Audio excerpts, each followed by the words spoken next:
The purpose of the topic, creating impactful research, is to get us thinking about what our research means for others. It's not always about us getting our PhD or us creating something that has meaning just for ourselves.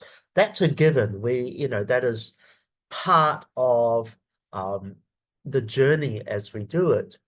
But as an academic, as an emerging academic, or even as an industry professional who has, involvements in the community, we've got to make sure that our research has meaning for other people as well.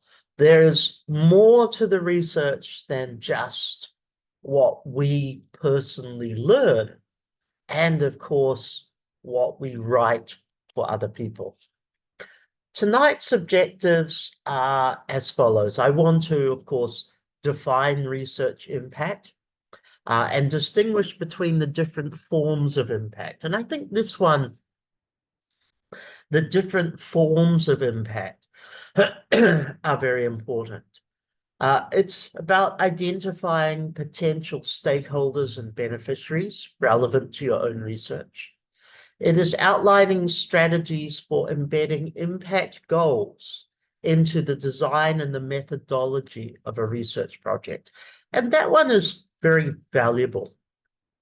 When we're thinking about the research projects we're doing, whether that be our doctoral dissertation or whether it be a side project or perhaps an early career project for ourselves, it's actually making sure that included into the design of what we're doing is actually having some form of impact goals and making sure that we are aware of those beyond just the creation of knowledge or bringing together different parts of knowledge.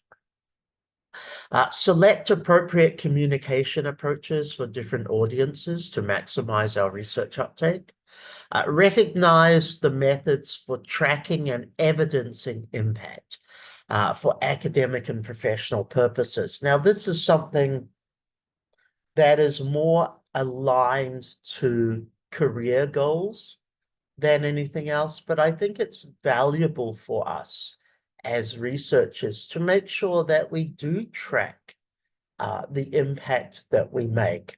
And that's not just publication metrics. It includes a plethora of other ways that we are able to track and evidence the work that we are doing. And the final one, obviously, because it's me as well, applying ethical principles, my favorite topic, applying ethical principles to ensure that impact activities are respectful, inclusive, and mutually beneficial. So let's get started into the idea of impact. And I want to talk about this one. Lord Humphreys was I think, sociologist from the States in the mid-1960s. And you can watch my video there. It's on our YouTube channel. You can watch my video there about the tea room trade and Humphrey's contribution to research society. Now, interestingly enough, Lord Humphreys was doing research on, how can I put it delicately, sexual intercourse amongst the male community in public parks. Now, his entire research was following gay men to public toilets and watching them have sex. And then he would follow them home, they being unaware that he was following them home. He'd follow them home, note down their addresses, and 6 months later would go and interview their wives. Now, his research itself was a fantastic piece of research. It really told a story of social positioning at the time. Um, he actually went to jail because he refused to uh, cooperate with the police and give names and addresses of the people who were involved. But the unexpected impact was not the outcome of his research. That was interesting on its own. The unexpected impact was the creation of ethics and new ways to think about what research practices engage or involve ethics, and things like informed consent, things like confidentiality in particular, became a norm of qualitative research practice because of the work that Lord Humphreys did. He never intended that to be the case. He simply wanted to look at a social scenario at the time and do research. But what he's really known for is the actual rethinking, the development, the almost the creation, really, of certain ethical principles that you and I adhere to every day in our research, but principles that back then didn't exist. Nobody decided that, you should maintain the confidentiality of your respondents or your participants. That didn't exist. He was just marking it all down and keeping the records. But his way of doing it actually suggested, this is a fairer, more appropriate way to do things. Now, I use this as an example. There are many, many million other examples. But I chose this as an example because many of us think that impact has got to be a result of the findings of our data, i.e. the research that we actually do. But impact can come through method as well. Impact can come through so many other ways or other practices that are associated with our research.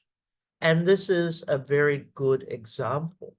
I mean, possibly the best example of how that can happen unintentionally, of course, but it also becomes how it can be part of, the process of our research that we have no intention for it to happen.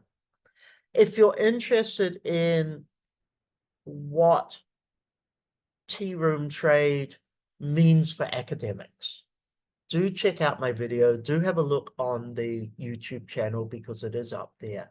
It's only a 15-minute video, so it's not too intense, but it really talks about the contribution that Humphreys' research made to the development of research ethics. But now I want to ask you a question before we get into those definition things, right?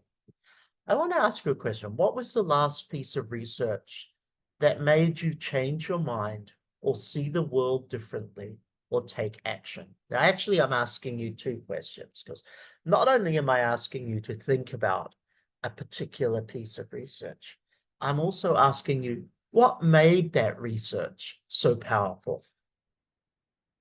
Now, this is something for you to think about. We'll come back to it at the end of tonight's session. But there are pieces of research out there that really did, I guess, enable us. I don't want to say change us because I'm not sure that's really the nicest way, but certainly enabled us, gave us a different perspective. why we've got to think about what it is because of the second question, what made it powerful? And that's what gave the impact. So if I was to go back to tea room trade as a piece of research, and I was first introduced to this as an undergraduate in a sociology class, 35 years ago, quite some time ago. It made me see that research hasn't always been an honest business. And I'm not saying it is an honest business now, but what I'm saying is it showcased the need for protections for individuals. And it showcased the need to be creative in our research too, because honestly, what Humphreys did would fit today's definition of creative research methods. And it would be lauded as an extremely useful creative method. Um, what made it so powerful is that it highlighted for a generation of academics, researchers, and community. You've got that trifecta sort of thing. You've got, a whole lot of stakeholders involved. But it highlighted the fact that we must be ethical in order to protect, and that's the big one, to protect our participants from what the research is. And if we look from the time of Lord Humphreys up until today, and of course into the future, we are going to see many incidents where protection of our participants, our respondents, is actually an essential element. Now, without Humphreys' work, those people would not have been protected. And the reality is, a lot of the research that has been done in those years may never have been done, which means today we would be in a very different place. So it became powerful. What made it powerful was the rights that it gave to respondents, but that enabled more research to happen. Now, as you answer the question, of course, you're going to have a different piece of research in mind. And that's perfectly fine, because that's what works for you. That's what struck a chord in your mind and was therefore able to influence you in some way. And I was influenced more so from the method than from the content, but you may also think about research in your field or even research in adjacent fields that has influenced you or impacted on you based on the content of the research, not the method or the approach. So first of all, what is impact? But moreover, why does impact matter? And I sort of want to scaffold us into a deeper discussion here, but I like starting with this because I think it's an important point. I look at impact as, from a very simplistic perspective, doing something that means something. Now, most of what we do means something. And let's be honest, most of the research that we do means something to us. Woohoo, that's exciting. But it's got to go beyond that. So I kind of want to say doing something that means something to others. And that's where the second line comes in. We start with ourselves, you. yeah, our research means something to us. We're going to we're going to graduate. We're going to get called doctor. We're going to get research funding. We're going to get something. But greater than you is your research. What is your research? And greater than your research is your research community. Those who have a direct interest into what your research means. Now, that's usually other academics. That might include your research respondents and participants. And it might include other stakeholders that have an understanding of what you're looking at. But broader than that, we also have our broader community. Those out there who may in future benefit from the research that you've conducted, or those that may earn jobs because the research you conducted spearheaded a new initiative, and that new initiative requires employees. Or it may be future students who get to read about what you have done and see that as inspirational for their work. Now, if I ask that previous question, the piece of research that made you change your mind, see the world differently, or take action,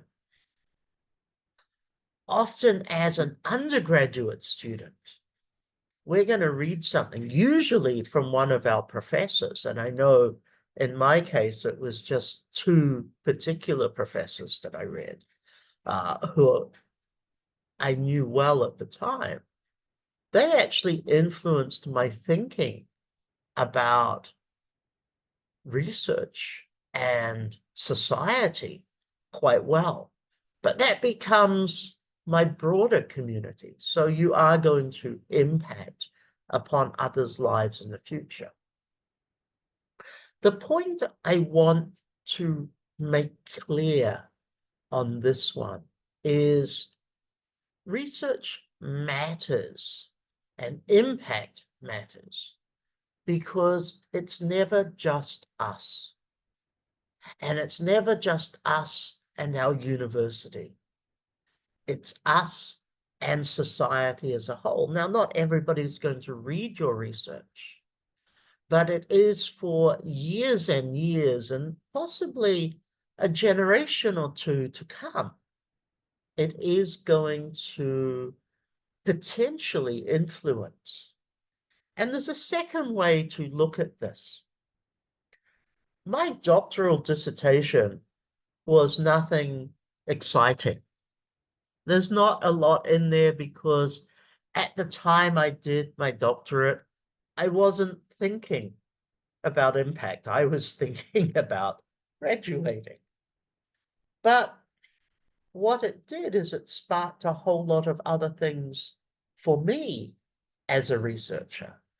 So although I say we don't only want it to be about ourselves, part of the impact is about how do we grow as a researcher and how do we develop our skills? And that leads to broader community.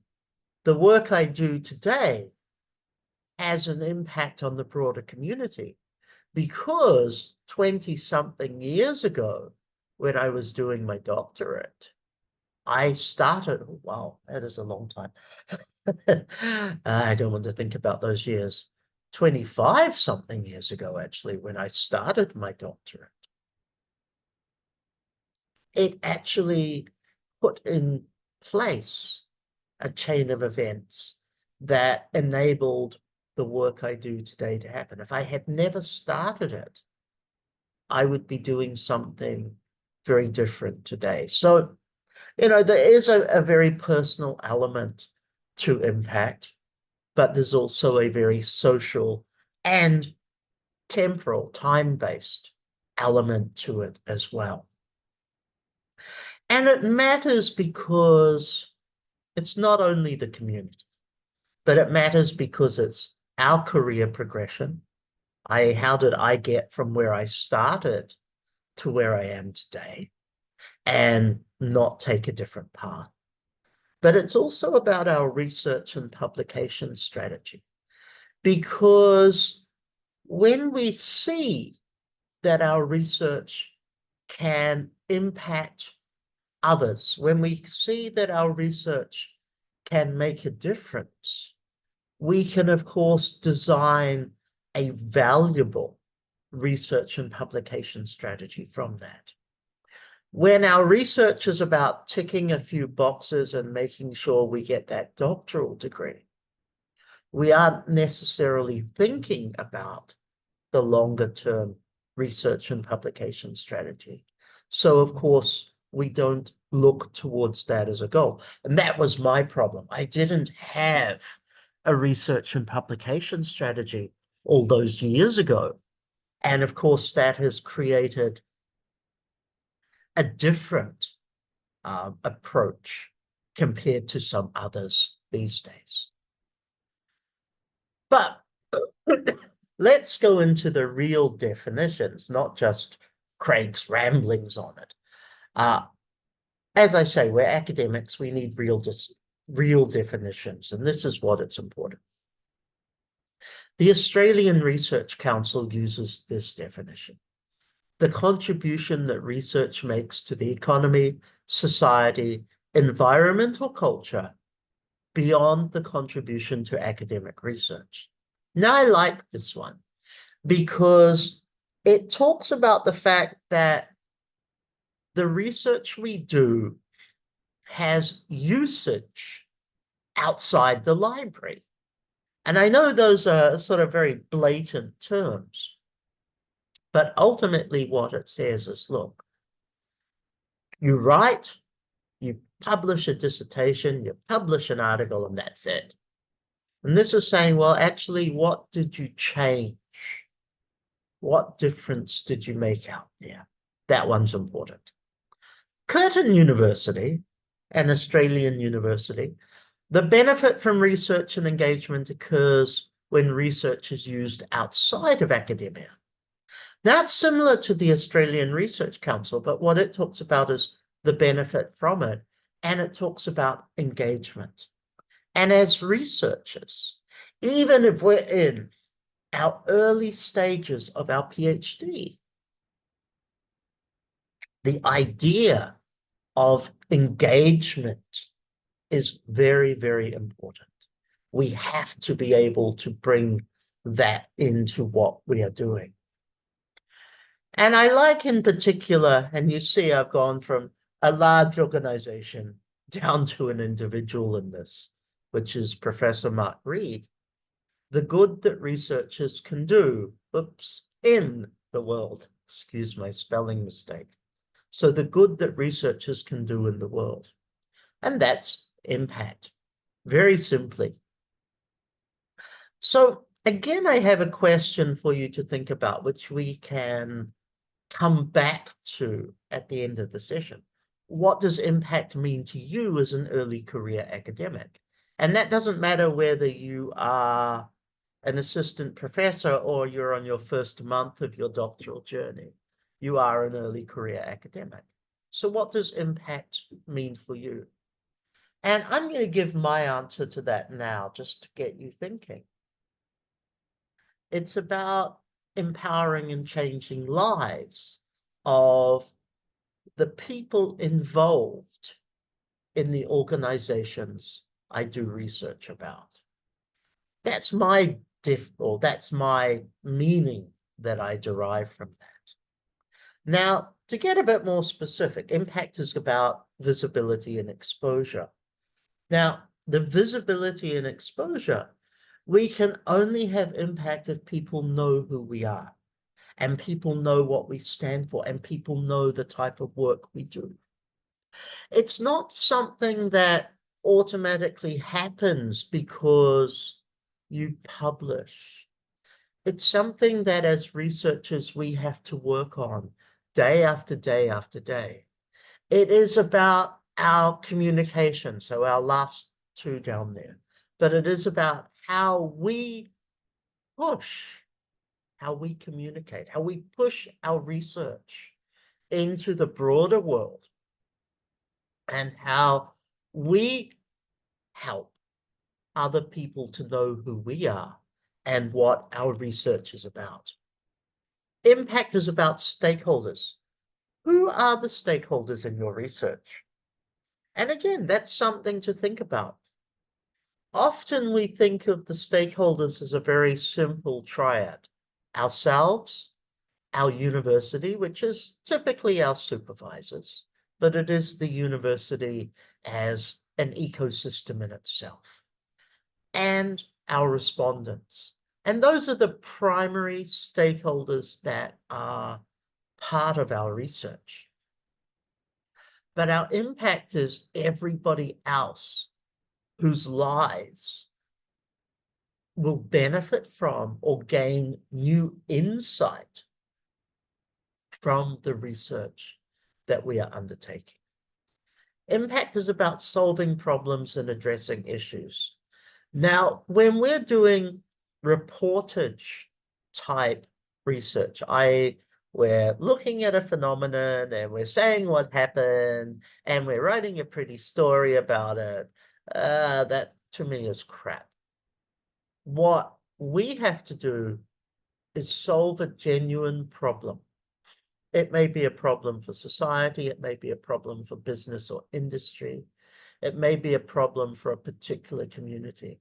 Solving the problem isn't just saying what the problem is and how they feel about it. Solving a problem is providing a genuine solution that will help that stakeholder group move forward and change their real world or lived experience for the better. And that's addressing an issue. We can talk about an issue, but until we come up with a debate, a dialogue, and of course that not necessarily solution, but way of moving forward pragmatically, practically, responsibly, we're not making impact. So if your research is simply saying X happens, Y happens, Z happens, this is because, in my world, I don't think you have strong research. You need to be able to say X, Y, and Z happens. To make the life better, we need to do E, F, and G. So it is actually providing next steps for your community of interest, not only simply sharing their voice. Now, I talk a lot about sharing voice because that's our job as a qualitative researcher.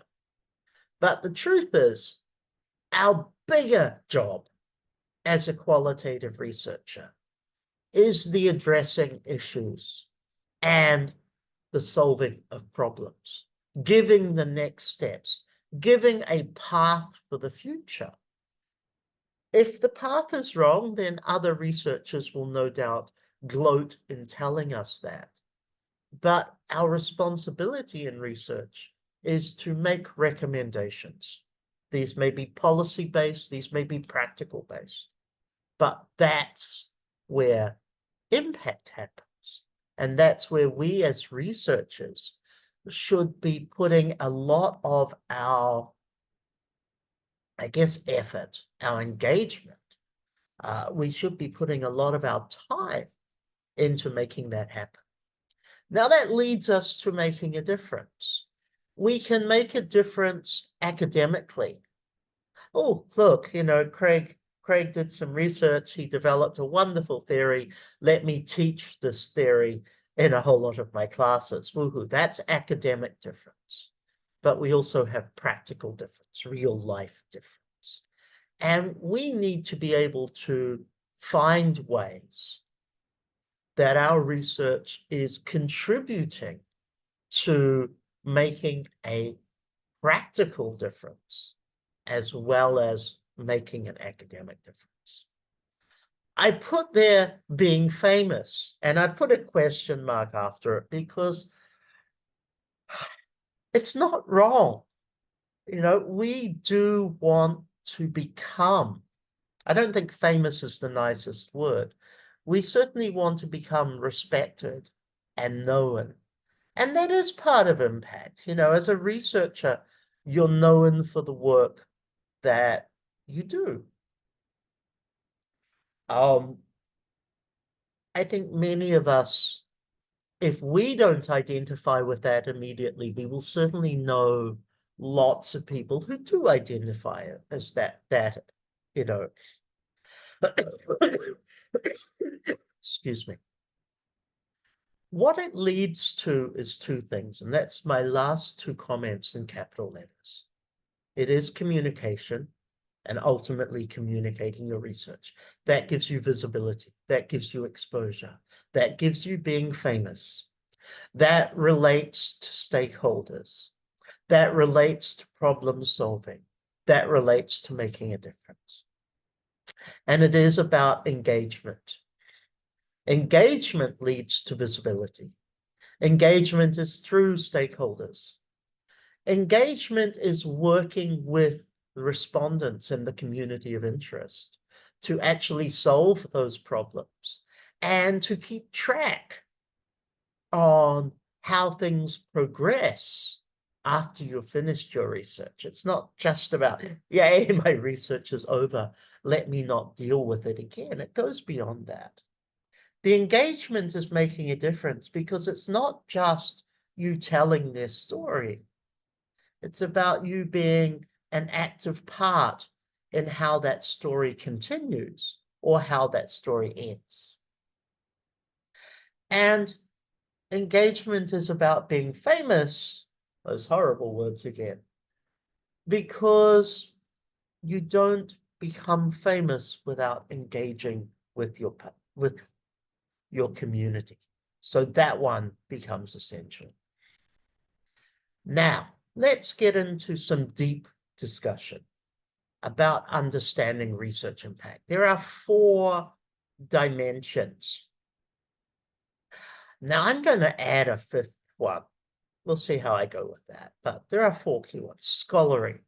So this is where perhaps the impact is a method that becomes standard in the field. You designed a new approach. So if I go back to Lord Humphreys, he actually was engaging with creative research methods in the 1960s, where people like Helen Cara and others are saying, you know what, creative research methods is a 2010s thing. Geographers were doing them in the 1990s, but they go way beyond that. They just didn't have a terminology until people like Cara came along. But that became a standard in the field. So that was one of his impacts. Societal impact, for example, climate research that influences policy, government environmental policy. Many of us could be in a position where we have the potential for our research to have a social impact or societal impact. And that becomes through lobbying, through policy change, and things like that. There may be an economic impact. For example, a health study that leads to reduced hospital costs. So our research enables us to be able to help a business or help an entity reduce costs. So earlier this year, I was working with a research candidate who was part of a health organization. And I use that term because they don't own a hospital, but they own a treatment developer, and they're doing work on stem cells. They do research and they help different categories of patients. And one of the categories of patients was children with autism.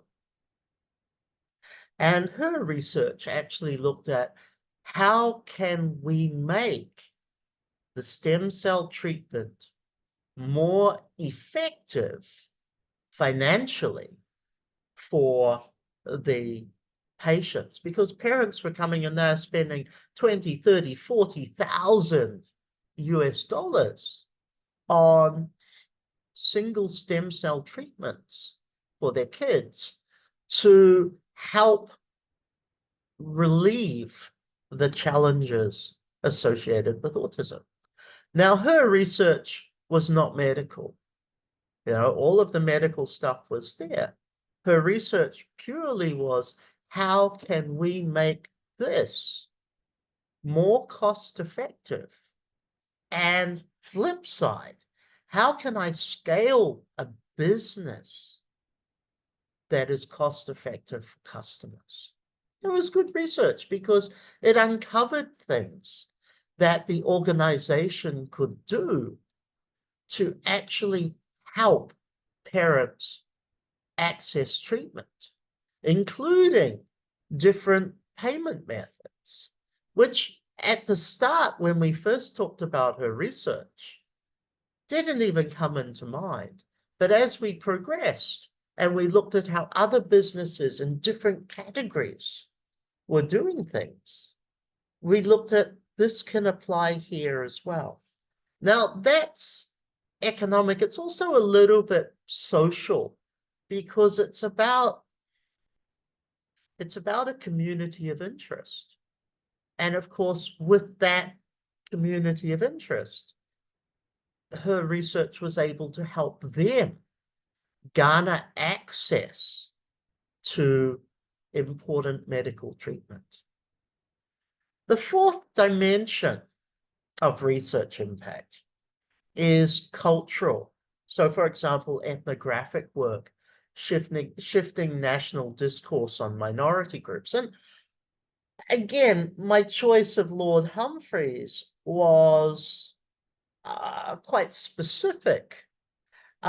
His work was very cultural in this perspective, because it was the leading content outcome of Humphreys' work was to showcase that the gay community in Chicago was not actually contributing to crime rates as the police had thought, that they were actually crime neutral, other than what was happening in the public toilets.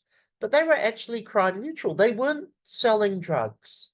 They weren't stealing wallets. They weren't beating people up, all of which the police had thought had originated from that particular community.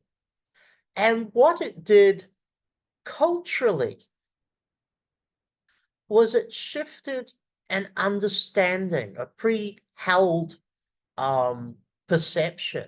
It changed it so that the police understood that they were targeting the wrong group of people for the wrong reasons. And that meant that the police could move on and look elsewhere to solve crime, which they did. But it also opened up a discussion in society, because police had influenced the narrative. Police had made everybody feel or believe that this particular community was responsible for crime, causing fear and hatred, when in reality, actually, there was close to zero correlation that happened there. So those become the key ones. And I was going to add a fifth, but I've changed my mind, because the more I think about it, my fifth one links into the third one here. So I'm going to leave it at those four. Now, we have both a global and a local context to what research impact is. In some regions, the idea of policy impact becomes the gold standard. That means your research is only considered impactful if you can change policy. But I bet you most of us who are here tonight our research probably won't yet change policy. Maybe 10 years down the line, we're going to be considerably more influential at that. But right at this moment, we're not in that position.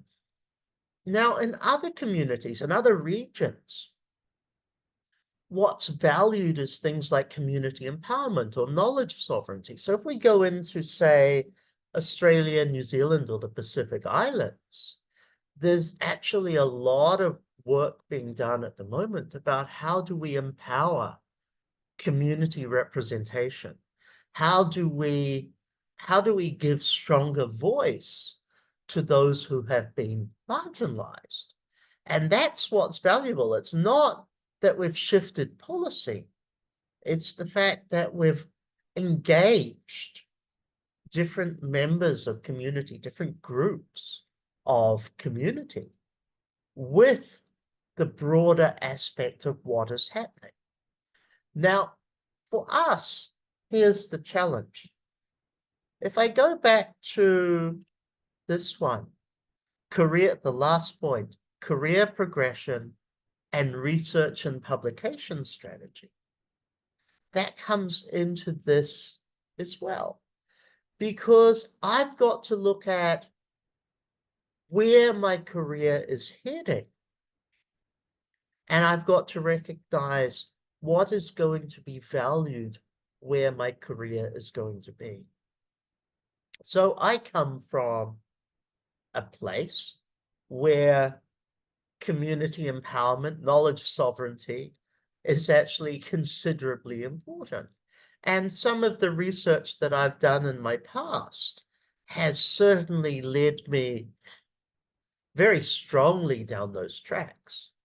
But I live in Asia, and in Asia, policy is more important. Research funding is more important, not giving voice to segments of the community. So, of course, some of my early researchers looked upon here as, oh, that wasn't very helpful. Yet, back in Australia and New Zealand, some of my current work is looked at as, oh, so you're just there to help government. And it's seen in such different ways. So you've got to be very aware of where you want to be and how your research is going to be understood. Because it's not only about where I am today, it's about where I will be tomorrow. And that leads to differences in funding expectations and recognitions of impact. So global north versus global south has very different ideologies, but it also means the type of work that I'm going to do. Now, I'll give a good example. Earlier this year, two other professors and myself submitted for a research grant to do some work on empowering female academics with writing. And we are looking very specifically at Southeast Asia women academics so that they could publish globally. Now, for us, we wanted to be very, very specific because we recognized that women academics in Southeast Asia are underpublished compared to their male counterparts. So we put together this proposal. Our proposal got rejected.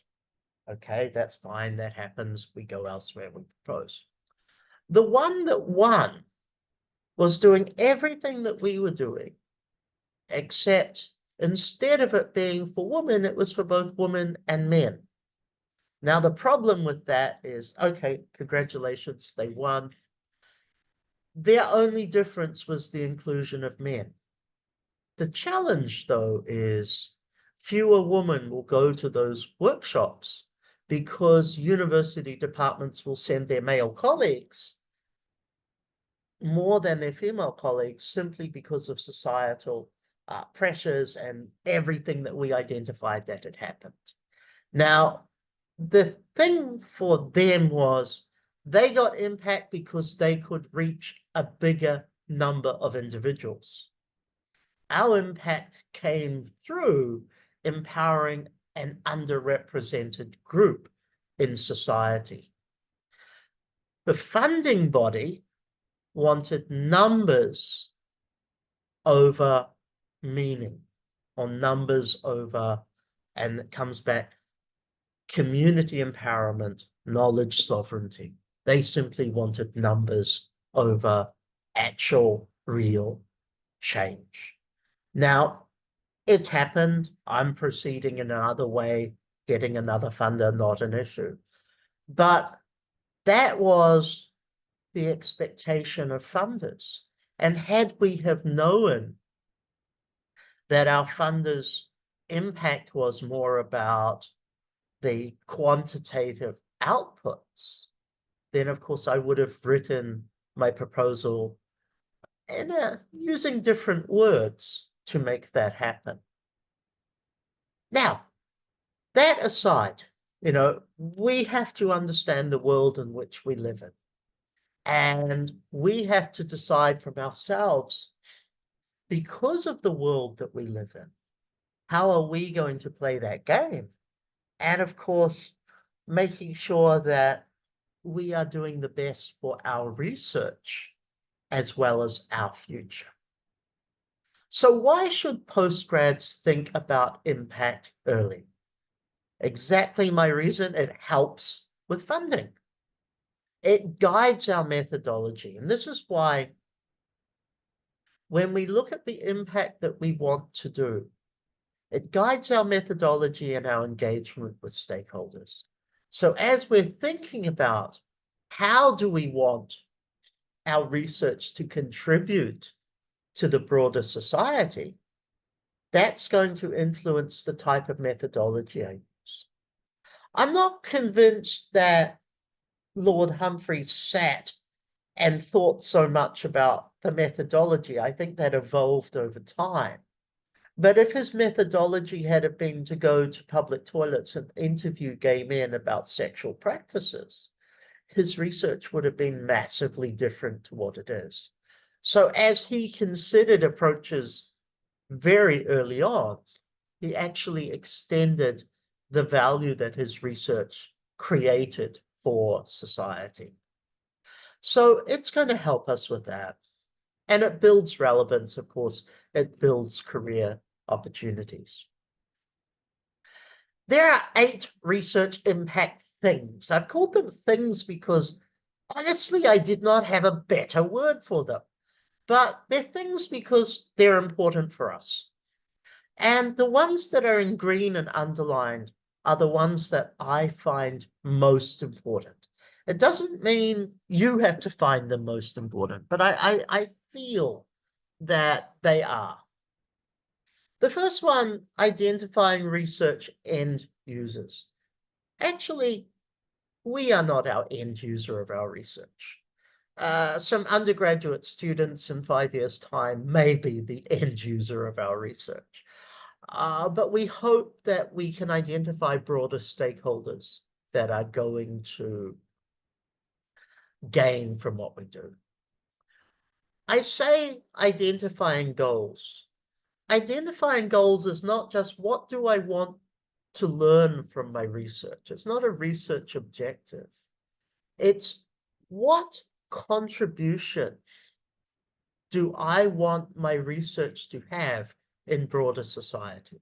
And this one, I believe, is absolutely essential for us.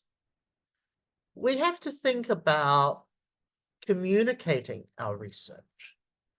It's an impact thing because you can only create an impact if other people know what your research is.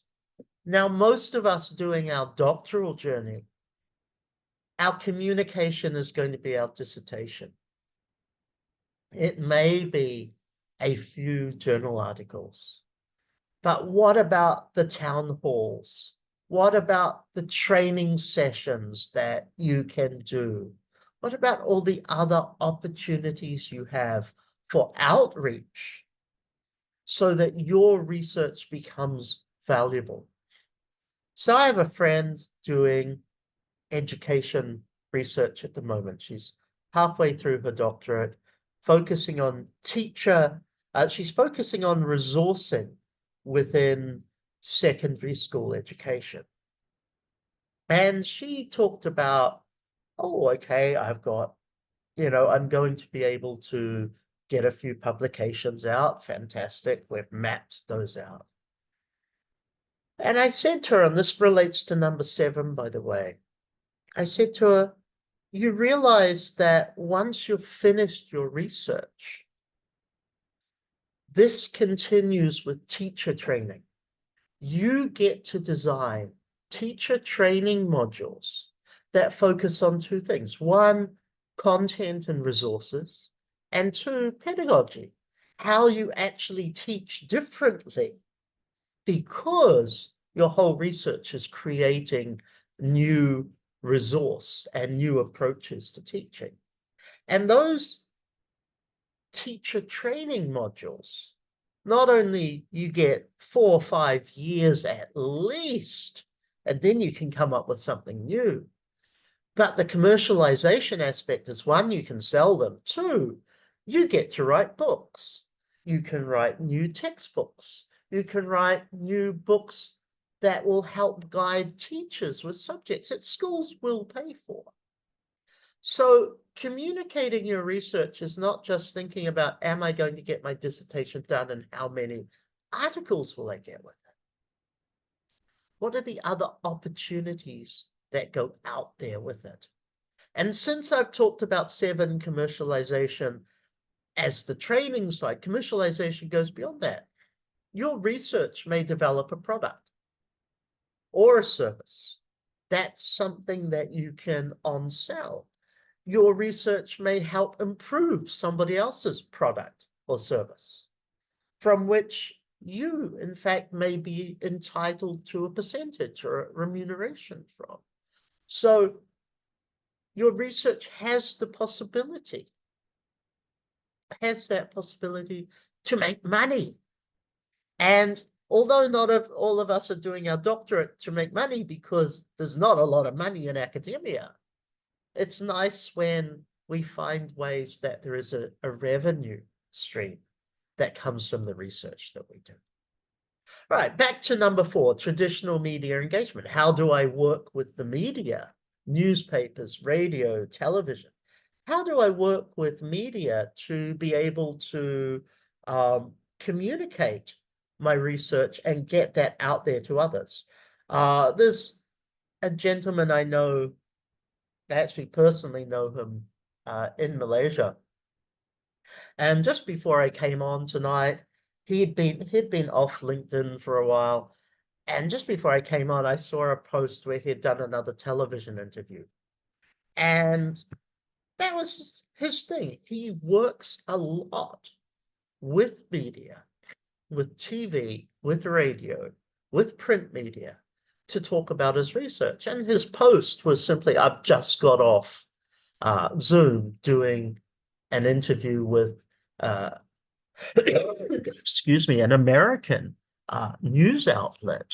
This is a Malaysian guy doing, interviews in the United States. So his research is pretty getting out there, let's just say. His go-to is traditional media so that he can get his voice and his research out there. And that's the impact. And I talked to him about a year or so ago. I talked to him about why he uses that strategy for him personally. And his notion was, when he does a few media interviews, other media outlets want to talk to him as well. Now, he gets research students from that. He gets consulting engagements because businesses read and they say, actually, I need to get this guy into my organization to consult for us. So that works. Number 5, social media and your digital footprint. No matter where you are today, whether you are on your first day of your PhD journey, And if you are, congratulations, good luck. I also feel sorry that you're listening to me on your first day. Or whether you're early career at, say, assistant professor or lecturer level, it is never too late to start having a social media approach. Impact comes through other people not only seeing your completed research. Impact comes through you sharing research progress and research process with others. And this is where social media has its value, because it's not only telling your friends, today I conducted 3 interviews with 3 different respondents and wrapping up with a few key points. It's how they use it and how they share that information with others. And if you look at, say, for example, the LinkedIn algorithm, your posts get shared to a very large audience. And I've got a lot of, I call them business opportunities, but they come to research, they come to teaching.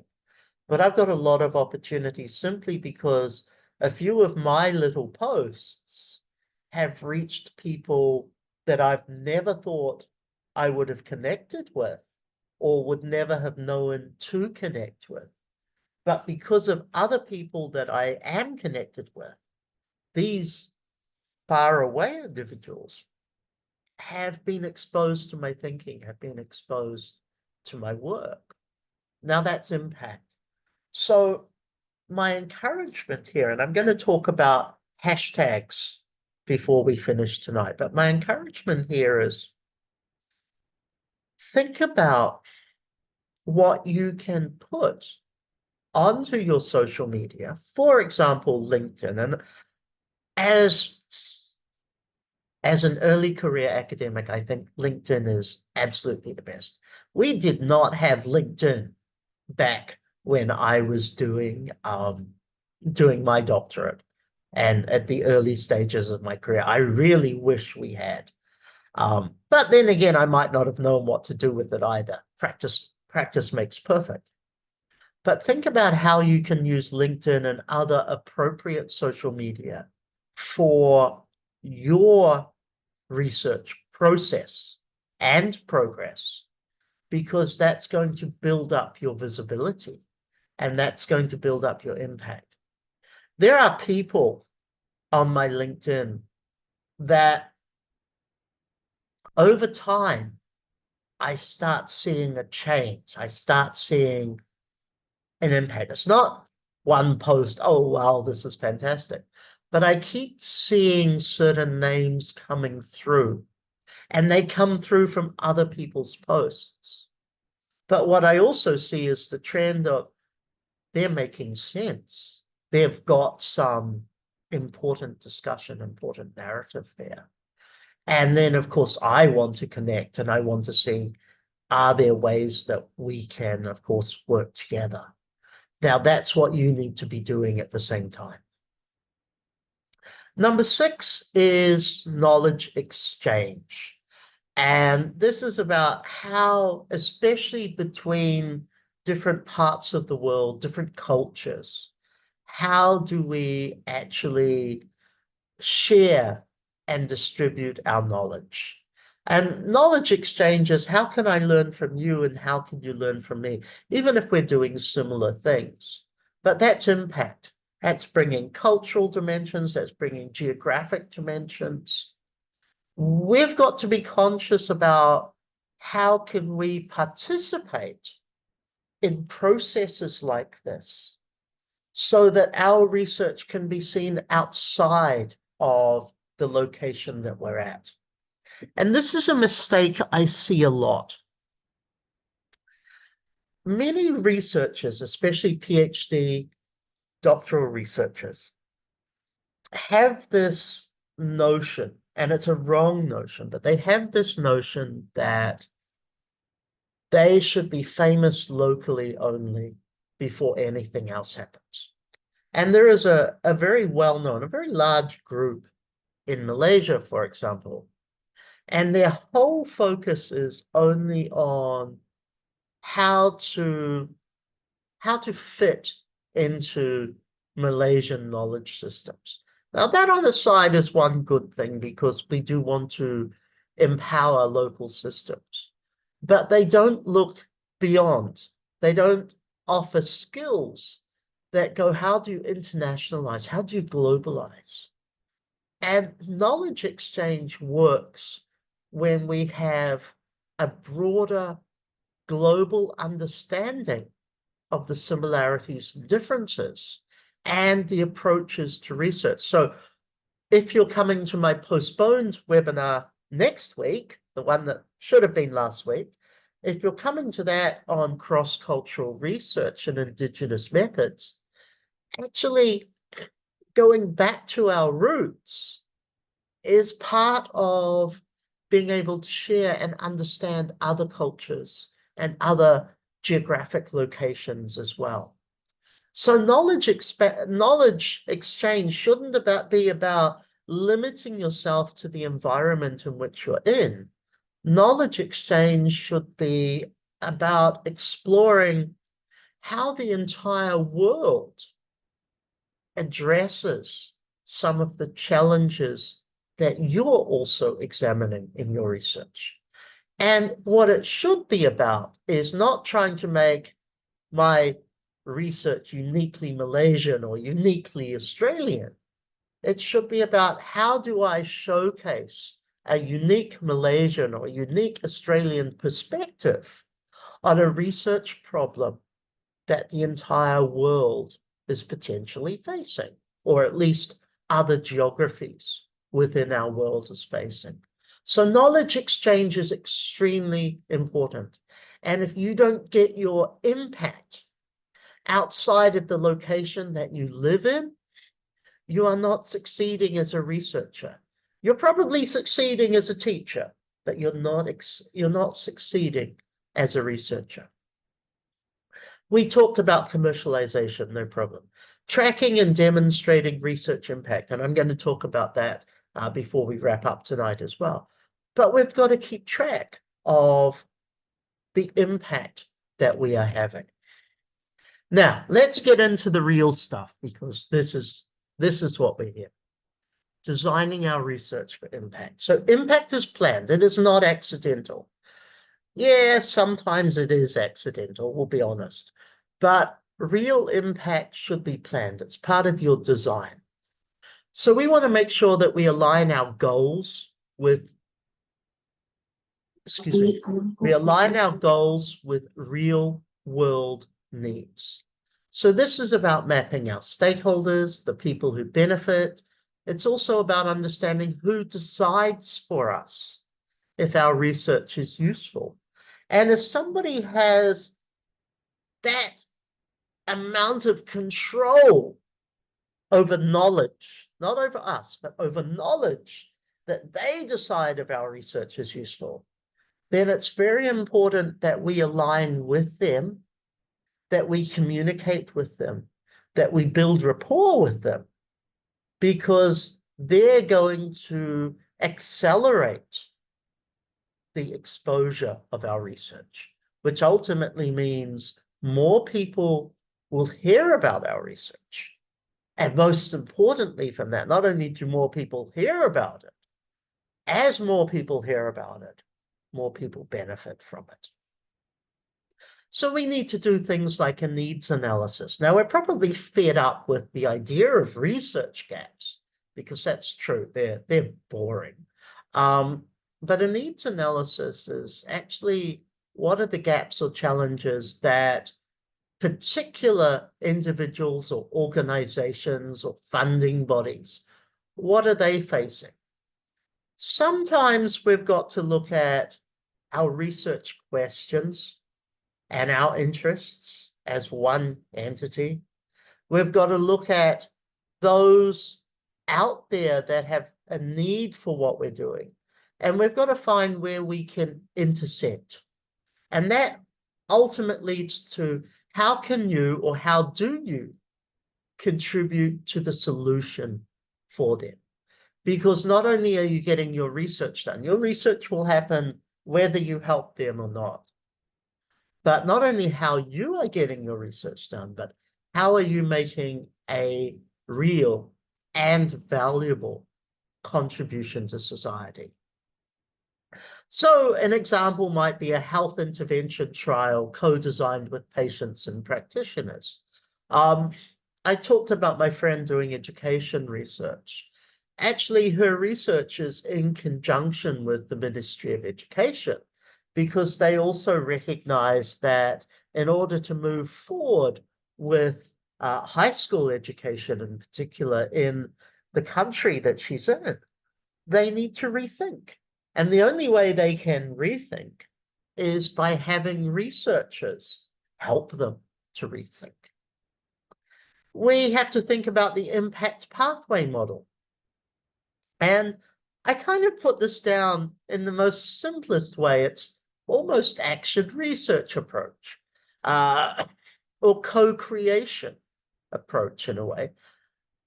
It's simply about inputs leading to activities, leading to outputs, leading to outcomes, which lead to impact. Now, it kind of looks simple in words, and it really is a very simple model or real simple approach. We're doing research to create outputs that will make change. And when change happens, we can measure impact. So in education, our inputs are new resources. We practice new teaching methods. We practice new assessment methods. We practice new classroom interaction methods. We see how that changes the dynamic of learning in the classroom. We see how that changes examination results. And the examination results technically become an outcome. But the outcome is, was there an improvement on previous years? And year on year, has there been an improvement on previous years as well? And that's our impact. We think about how we integrate our design, or how we integrate impact into our design, into methodology. So as we're thinking about our methodology, that's probably one of the biggest decisions as researchers that we have to make with our researchers. What approach or what methods are we going to be using? We need to consider how are we going to disseminate this. So this will be things like policy briefs, workshops, community reports. And you might say, Craig, that's output, that's publishing. How does that relate to methodology? Our methodology helps define who we can credibly communicate our research to. Who we are going to communicate our research to also determines what type of methodologies do they feel are robust enough, are credible enough, are solid enough to actually get our attention.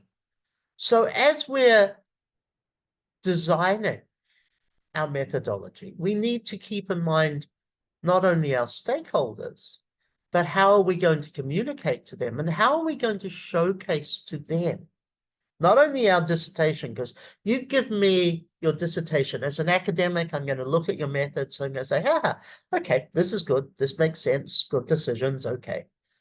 To non-academics, they've also got to understand, how did your approach to this research actually align to their understanding? So if I know that I want to influence policy, I've got to design a methodology that is going to be accepted by policymakers. If I'm going into the community with my work, I've got to have a methodology that reflects engagement with the community, because community aren't going to listen to you if you haven't had the courtesy of listening to them in the starting point as well.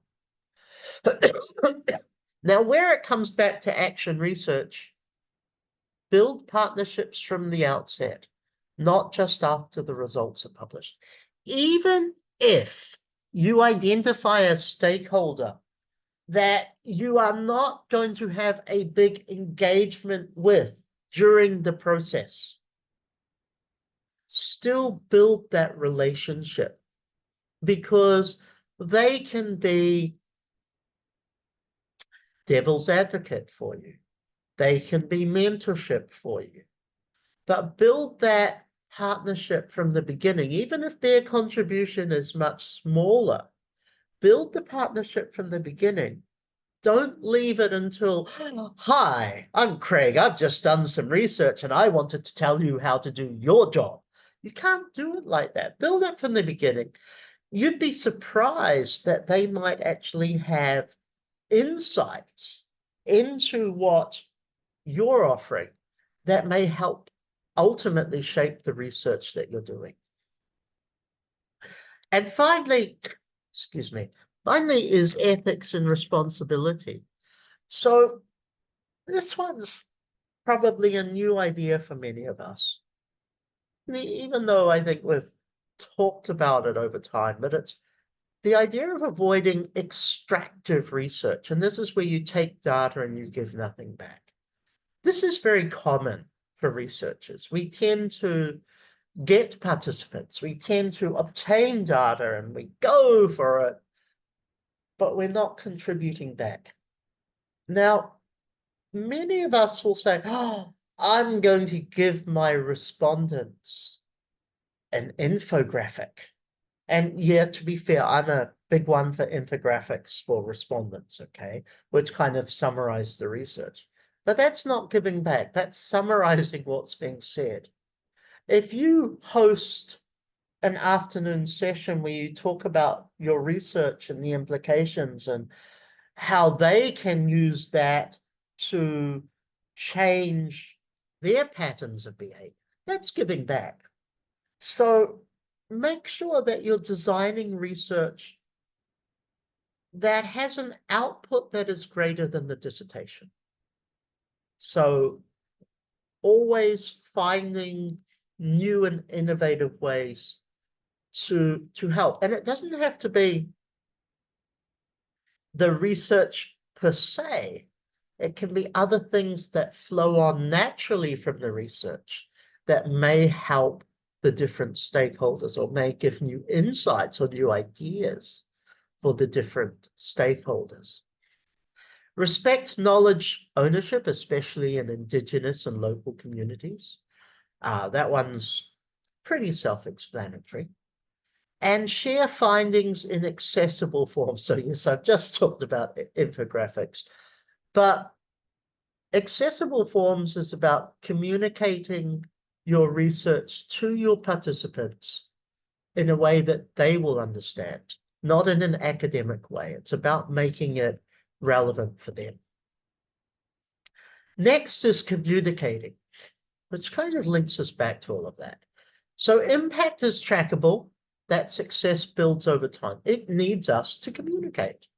It needs us to find different approaches, which is tailoring to our audiences. If we look at academics, we're looking at precision, we're looking at theory, we're looking at methodological rigor. You're ticking my boxes if I'm your Viva examiner. That's what you're doing. But in policy and industry, we're looking for concise, solution-focused, evidence-rich. We're looking for different things. In policy and industry, I'm not bothered about the theory you use. In fact, I hate theory. Even as an academic, I hate the dominance or predominance, I should say, that theory plays in research.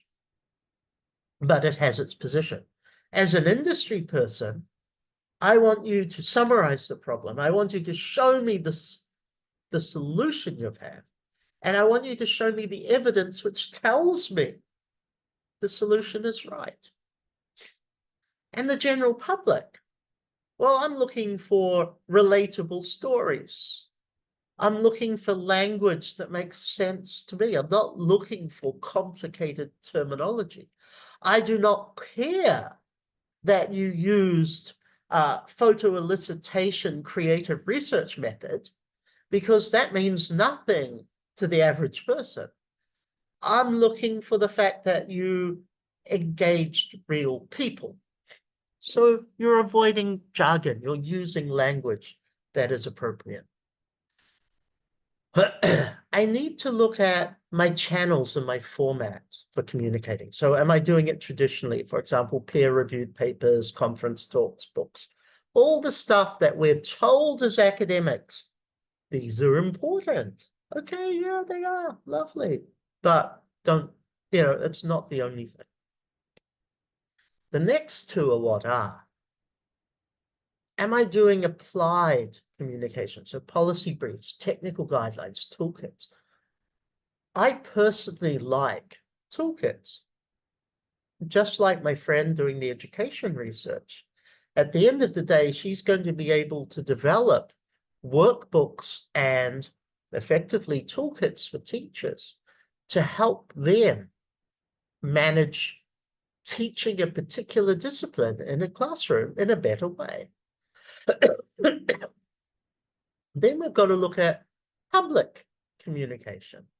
So this is opinion, op-eds, opinion pieces, media interviews, profiling, podcasts, public talks, infographics, documentaries.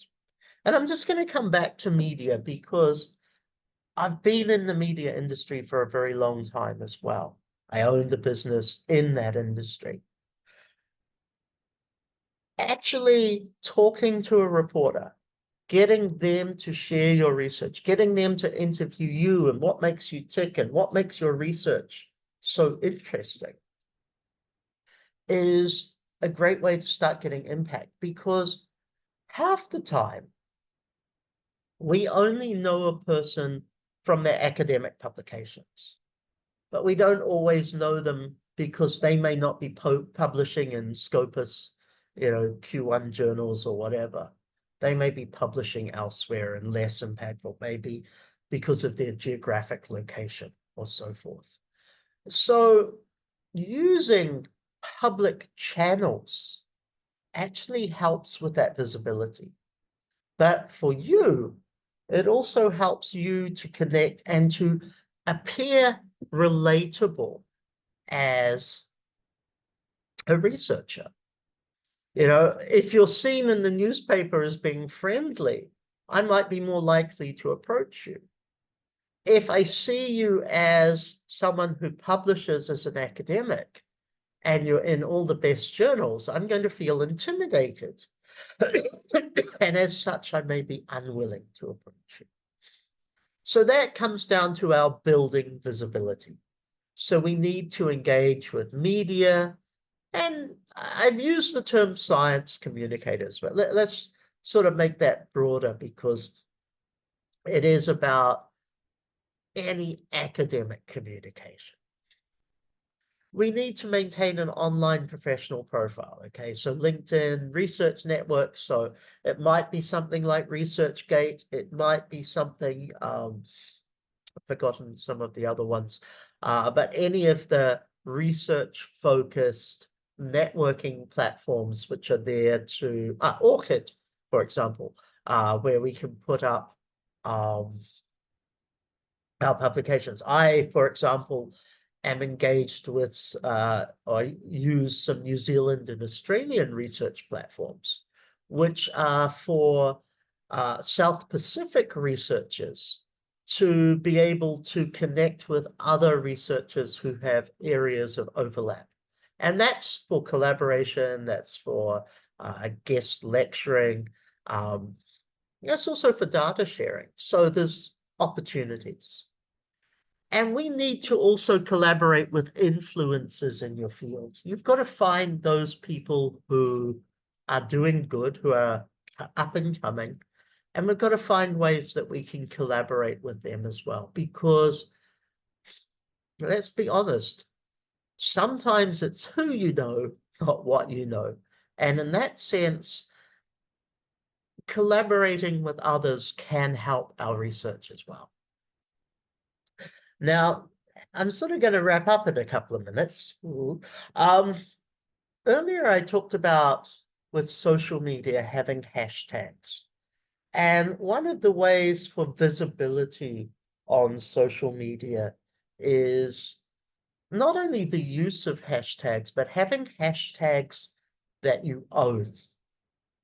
And what I mean by this is certain hashtags that you use with every social media post that people can search and see all of your posts, but certain ones that become synonymous with you as an individual rather than with your research topic. So it's something that you are specifically known for. And I've sort of put down a few of mine. And these have changed over the years because my business interests have changed a little bit as well. But of course, I'm known because of the third degree. My most recent ones are empowering postgraduate research, empowering postgraduate researchers.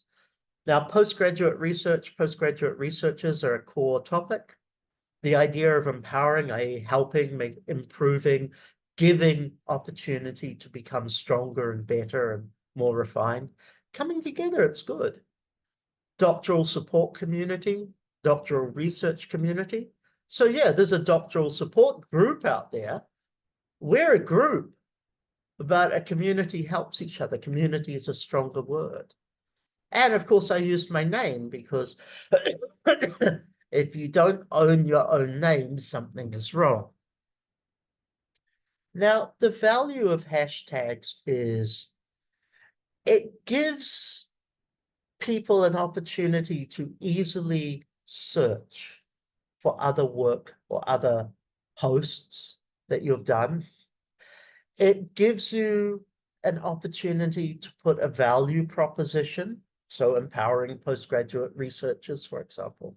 It gives you a chance to put a value proposition related to your research trajectory into everyday conversations and interactions that you have online, which means other people can look and that increases your visibility. Now, my homework for you, my homework for you is for you to identify 5 hashtags that you can own. Now, when I say you can own, it means you don't have exclusive right to them, but you should be the one who uses them more than 30% of the time. So third degree has over 5,000 postings currently. I'm kind of happy with that. I'd like it to be a little bit more, but of course it will happen. But at the end of the day, I'm doing about 80%, or the business itself is doing about 80% of that visibility. The remaining 20%, I believe, relate to a singing group called the Third Degree from the United States. And clearly you're going to see I don't sing and I don't want to. For you guys, though, think about 5. Think about 5 that relate to your research, that every time you make a social media post, just consider LinkedIn only first. Every time you make a LinkedIn post about your research, you can use that hashtag. That becomes a stamp, kind of like a passport stamp or sticker that relates with you specifically. Now, the last part before I get into ethics. So I think this is the second to last slide. Measuring and sustaining impact. So how is impact assessed? We have our academic metrics.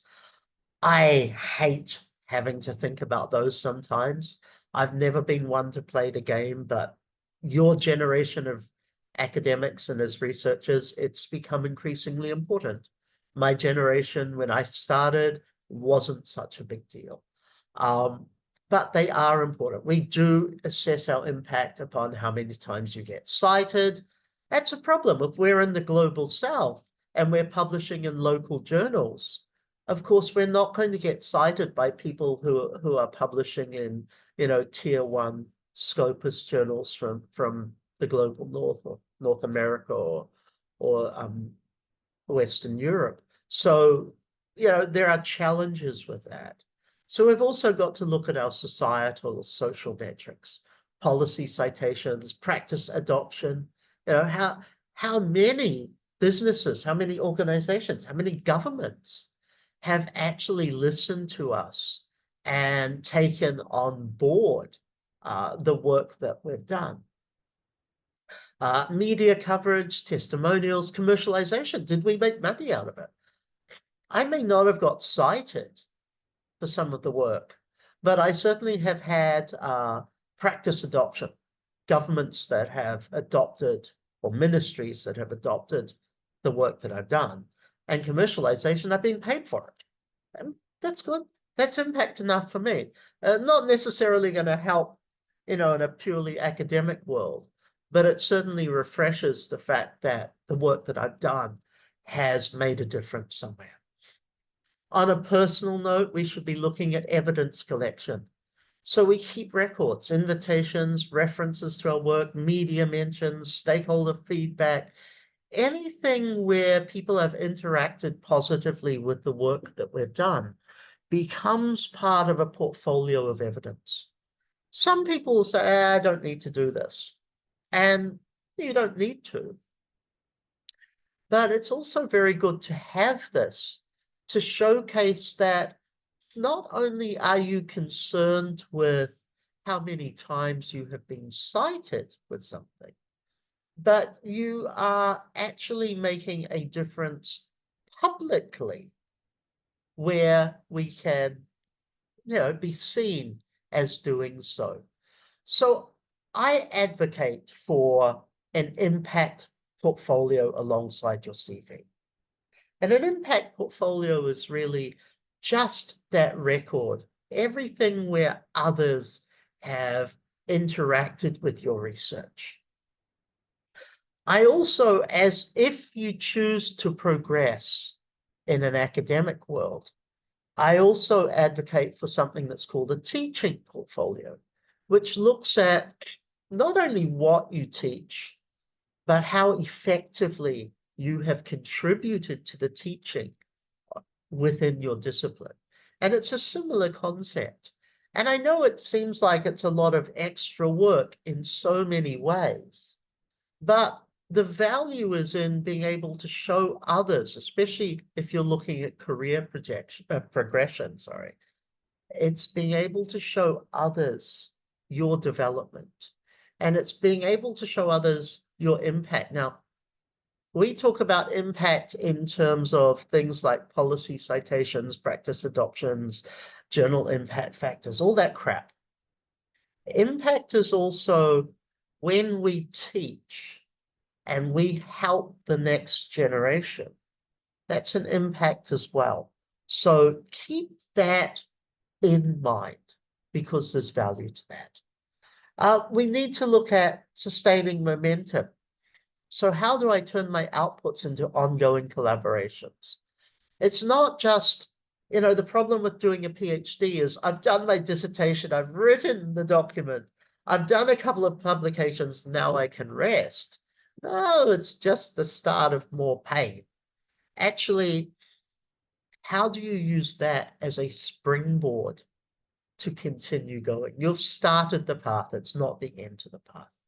So can I apply for follow-on funding that gives or allows or facilitates knowledge transfer, knowledge translation? How can I share my results repeatedly across different channels? And again, this is where social media actually can help us quite a lot. And the last one on my list, and trust me, this is just a brief list, there's a lot more to think about, is my career benefit? So can I do impact case studies that can strengthen my fellowships, grants, job applications? Excuse me. Just give me a moment. Yeah, can I do anything that showcases what I can do, how I make a difference as a researcher? Your research itself is part of that, but what you do is the bigger part of it. Now I've got a challenge, and this is a challenge from me to you that you can do over the coming days. But I would hope that when I close the Zoom room tonight, I would ask you just to take 5 minutes on this. And I want you to think about one way that your current research could create change outside of academia. Okay, now if you've already got a few ways, I want you to think of a new way. Don't go with what you already know. Try to extend your thinking so that you go beyond.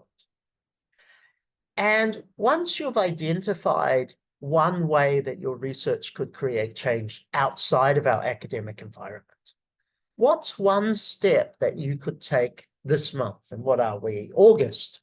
So we're what? Mid-August, I think we're 13th. So by the 10th of September, what's something you could do in that 4-week period that could actually make it happen? Doesn't mean you have to make it happen.